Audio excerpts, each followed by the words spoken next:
ओम शांति। आज 26 फरवरी 2021 की साकार मुरली। आज बाबा ने कहा, मीठे बच्चे, संगम पर तुम्हें नई और निराली नॉलेज मिलती है। तुम जानते हो हम सब आत्माएं एक्टर्स हैं। एक का पाठ न मिले दूसरे से। प्रश्न, माया पर जीत पाने के लिए तुम रूहानी युद्धों को अर्थात क्षत्रियों को कौन सी युक्ति मिली हुई है? उत्तर, हे रूहानी क्षत्रिय, तुम सदा श्रीमत पर चलते रहो। आत्माभिमानी बन बाप को याद करो। रोज सवेरे सवेरे उठ याद में रहने का अभ्यास डालो तो माया पर विजय प्राप्त कर लेंगे। उल्टे सुल्टे संकल्पों से बच जाएंगे। याद की मीठी युक्ति मायाजीत बना देगी। गीत है जिसका साथी है भगवान। ओम शांति। यह मनुष्यों के बनाए हुए गीत है। इनका अर्थ कोई कुछ भी नहीं जानते। गीत भजन आदि गाते हैं, महिमा करते हैं भक्त लोग, परंतु जानते कुछ नहीं। महिमा बहुत करते हैं। तुम बच्चों को कोई महिमा नहीं करनी है। बच्चे बाप की कभी महिमा नहीं करते। बाप जानते हैं ये हमारे बच्चे हैं। बच्चे जानते हैं ये हमारा बाबा है। अभी यह बेहद की बात है, फिर भी सब बेहद के बाप को याद करते हैं। अब तक भी याद करते रहते हैं। भगवान को कहते हैं, हे बाबा। इनका नाम शिव बाबा है। जैसे हम आत्माएं हैं वैसे शिव बाबा है। वह है परम आत्मा जिसको सुप्रीम कहा जाता है। उनके हम बच्चे हैं। उनको सुप्रीम सोल कहा जाता है। उनका निवास स्थान कहाँ है? परम धाम में। सब सोर्स वहां रहती है। एक्टर्स ही सोल से हैं। तुम जानते हो नाटक में एक्टर्स नंबर वार होते हैं। हर एक के पार्ट अनुसार इतनी तनख्वाह अर्थात पगार मिलती है। सब आत्माएं जो वहां रहती है सब पार्टधारी हैं, परंतु नंबर वार सबको पार्ट मिला हुआ है।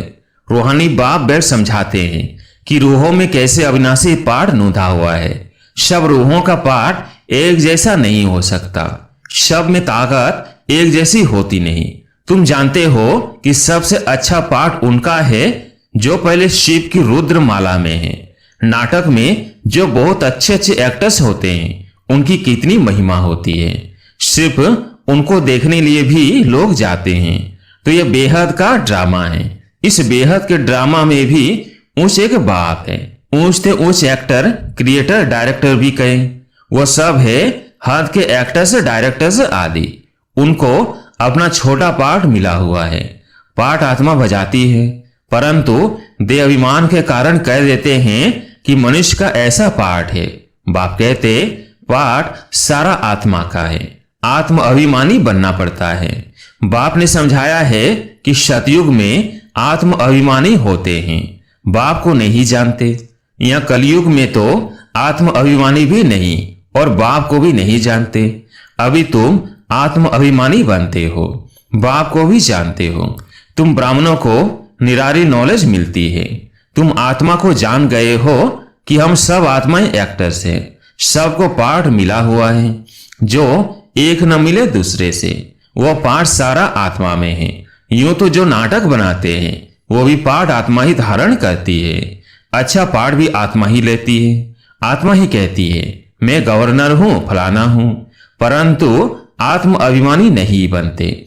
सतयुग में समझेंगे कि मैं आत्मा हूं, एक शरीर छोड़ दूसरा लेना है। परमात्मा को वहां कोई नहीं जानते। इस समय तुम सब कुछ जानते हो। शूद्रों और देवताओं से तुम ब्राह्मण उत्तम हो।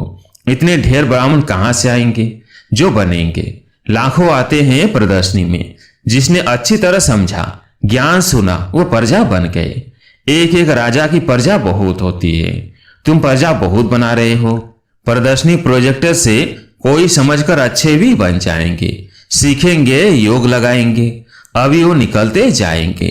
प्रजा भी निकलेगी, फिर साहूकार, राजा रानी, गरीब आदि सब निकलेंगे। प्रिंस प्रिंसेस बहुत होते हैं। सतयुग से त्रेता तक प्रिंस प्रिंसेस बनने हैं। सिर्फ 8 व 108 तो नहीं होंगे, लेकिन अभी सब बन रहे हैं। तुम सर्विस करते रहते हो, यह भी नथिंग न्यू। तुमने कोई फंक्शन किया, यह भी नई बात नहीं। अनेक बार किया है। फिर संगम पर यही धंधा करेंगे और क्या करेंगे? बाप आएंगे पतितों को पावन बनाने। इसको कहा जाता है वर्ल्ड की हिस्ट्री ज्योग्राफी। नंबरवार तो हर बात में होती ही है। तुम्हारे में जो अच्छा भाषण करते हैं तो सब कहेंगे कि इसने बहुत अच्छा भाषण किया। दूसरे को सुनेंगे तो भी कहेंगे कि पहले वाले अच्छा समझाते थे।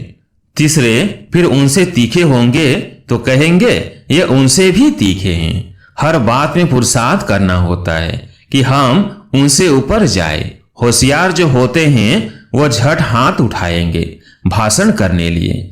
तुम सब पुरुषार्थी हो, आगे चल मेल ट्रेन बन जाएंगे, जैसे मामा स्पेशल मेल ट्रेन थी। बाबा का तो पता नहीं पड़ेगा क्योंकि दोनों इकट्ठे हैं। तुम समझ नहीं सकेंगे कि कौन कहते हैं। तुम सदैव समझो कि शिव बाबा समझाते हैं। बाप और दादा दोनों जानते हैं, परंतु वो अंतर्यामी हैं। बाहर से कहते हैं ये तो बहुत होशियार है। बाप भी महिमा सुन खुश होते हैं। लौकिक बाप का भी कोई बच्चा अच्छी तरह पढ़कर ऊंच पद पाता है तो बाप समझते हैं कि यह बच्चा अच्छा नाम निकालेगा। यह भी समझते हैं कि फलाना बच्चा इस रूहानी सर्विस में होशियार है। मुख्य तो भाषण है, किसको बाप का संदेश देना, समझाना। बाबा ने मिसाल भी बताया था कि किसको 5 बच्चे थे तो कोई ने पूछा कि तुमको कितने बच्चे हैं, तो बोला कि 2 बच्चे हैं। कहा कि तुमको तो 5 बच्चे हैं। कहा सपूत 2 है। यहां भी ऐसे हैं, बच्चे तो बहुत है। बाप कहेंगे कि यह डॉक्टर निर्मला बच्ची बहुत अच्छी है, बहुत प्रेम से लौकिक बाप को समझाए सेंटर खुलवा दिया है। ये भारत की सर्विस है। तुम भारत को स्वर्ग बनाते हो। इस भारत को नरक रावण ने बनाया। एक सीता कैद में नहीं थी, लेकिन तुम सीता रावण की कैद में थी। बाकी शास्त्रों में सब दंत कथाएं हैं। यह भक्ति मार्ग भी ड्रामा में है। तुम जानते हो सतयुग से लेकर जो पास हुआ वो रिपीट होगा। आप ही पूज्य, आप ही पुजारी बनते हैं। बाप कहते हैं मुझे आकर पुजारी से पूज्य बनाना है। पहले गोल्डन एजेड फिर आयरन एजेड बनना है। सतयुग में सूर्यवंशी लक्ष्मी नारायण का राज्य था। राम राज्य तो चंद्रवंशी था। इस समय तुम सब रूहानी क्षत्रिय योद्धे हो। लड़ाई के मैदान में आने वाले को क्षत्रिय कहा जाता है। तुम हो रूहानी क्षत्रिय, बाकी वो है जिस्मानी क्षत्रिय। उनको कहा जाता है बाहुबल से लड़ना झगड़ना। शुरू में मल्ल युद्ध होती थी, बाहों आदि से आपस में लड़ते थे, फिर विजय को पाते थे। अभी तो देखो वंश आदि बने हुए हैं। तुम भी क्षत्रिय हो, वह भी क्षत्रिय हैं। तुम माया पर जीत पाते हो, सीमत पर चल। तुम हो रूहानी क्षत्रिय। रूहें ही सब कुछ कर रही है इन शरीर की कर्मेंद्रियों द्वारा। रूह को बाप आकर सिखलाते हैं, बच्चे मुझे याद करने से फिर माया खाएगी नहीं।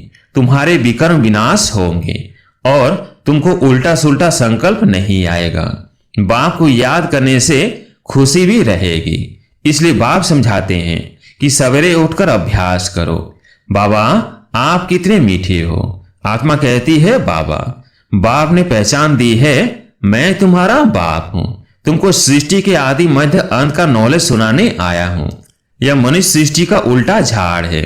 यह वैरायटी धर्मों की मनुष्य सृष्टि है। इसको कहा जाता है विराट लीला।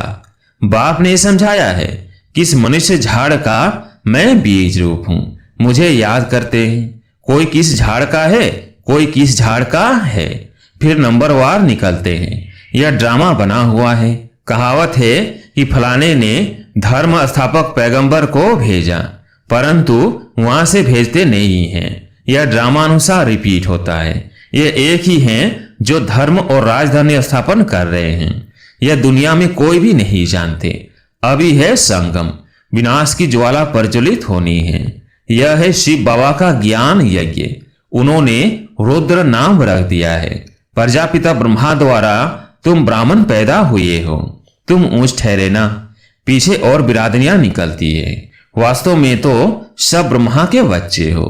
ब्रह्मा को कहा जाता है ग्रेट ग्रेट ग्रैंड फादर। सिजरा है, पहले पहले ब्रह्मा ऊंच फिर सिजरा निकलता है।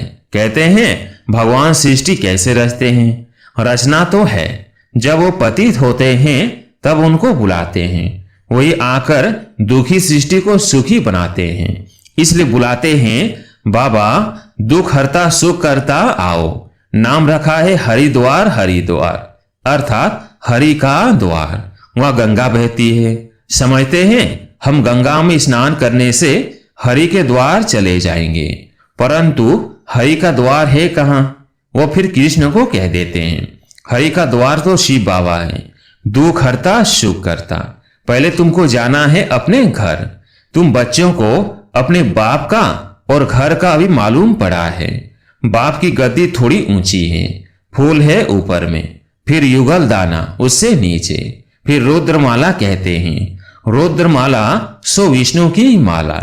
विष्णु के गले का हार, वही फिर विष्णुपुरी में राज्य करते हैं। ब्राह्मणों की माला नहीं है, क्योंकि घड़ी घड़ी टूट पड़ते हैं। बाप समझाते हैं कि नंबरवार तो है ना, आज ठीक है कल तूफान आ जाते हैं, गरचारी आने से ठंडे हो जाते हैं। बाप कहते हैं कि मेरा बनंती आश्चर्य सुनंती कथंती, ध्यान में जावंती, माला में पिरवंती, फिर एकदम भागंती, चंडाल बनंती। फिर माला कैसे बने? तो बाप समझाते हैं कि ब्राह्मणों की माला नहीं बनती। भक्त माला अलग है, रुद्र माला अलग है। भक्त माला में मुख्य है फीमेल्स में मीरा और मेल्स में नारद। यह है रुद्र माला। संगम पर बाप ही आकर मुक्ति जीवन मुक्ति देते हैं। बच्चे समझते हैं कि हम इस स्वर्ग के मालिक थे, अभी नर्क में हैं। बाप कहते हैं कि नर्क को लात मारो, स्वर्ग की बादशाही लो जो तुम्हारी रावण ने छीन ली है। ये तो बाप ही आकर बताते हैं। वह इन सब शास्त्रों तीर्थों आदि को जानते हैं। बीज रूप है ना, ज्ञान का सागर, शांति का सागर, यह आत्मा कहती है। बाप समझाते हैं कि यह लक्ष्मी नारायण सतयुग के मालिक थे। उनके आगे क्या था? जरूर कलयुग का अंत होगा, तो संगम युग हुआ होगा, फिर अब स्वर्ग बनता है। बाप को स्वर्ग का रचयिता कहा जाता है। स्वर्ग स्थापन करने वाला यह लक्ष्मी नारायण स्वर्ग के मालिक थे। इन्हों को वर्षा कहां से मिला? स्वर्ग के रास्ता बाप से।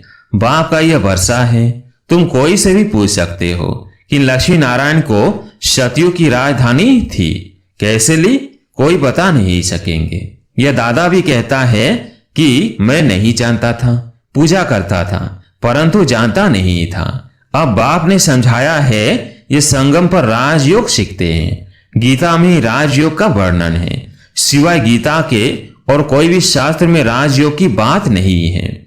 बाप कहते हैं कि मैं तुमको राजाओं का राजा बनाता हूं।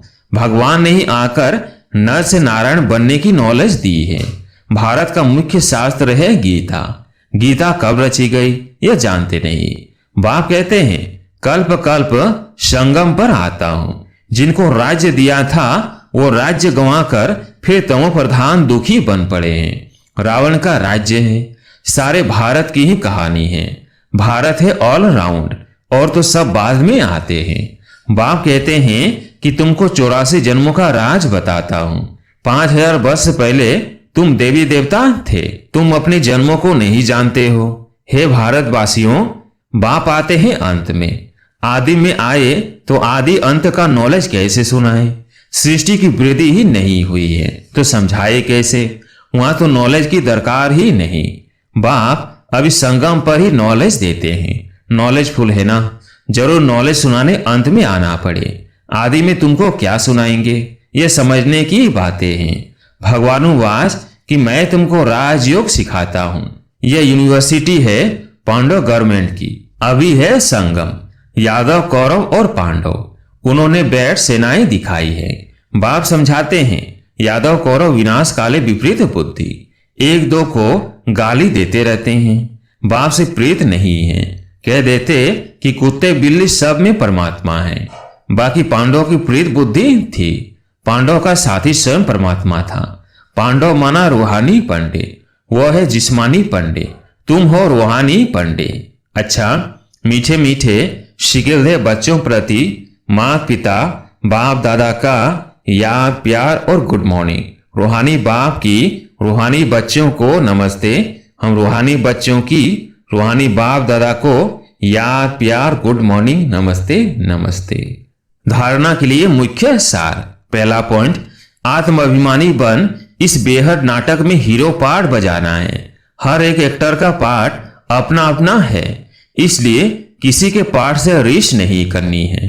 दूसरा पॉइंट, सवेरे सवेरे उठकर अपने आप से बातें करनी है, अभ्यास करना है। मैं इन शरीर की कर्मेंद्रियों से अलग हूं। बाबा आप कितने मीठे हो, आप हमें सृष्टि के आदि मध्य अंत का ज्ञान देते हो। आज प्यारे मीठे बाबा का वरदान, सदा देह अभिमान वो देह की बदबू से दूर रहने वाले इंद्रप्रस्थ निवासी भव। सदा देह अभिमान वो देह की बदबू से दूर रहने वाले इंद्रप्रस्थ निवासी भव। कहते हैं इंद्रप्रस्थ में सिवाय परियों के और कोई भी मनुष्य निवास नहीं कर सकते।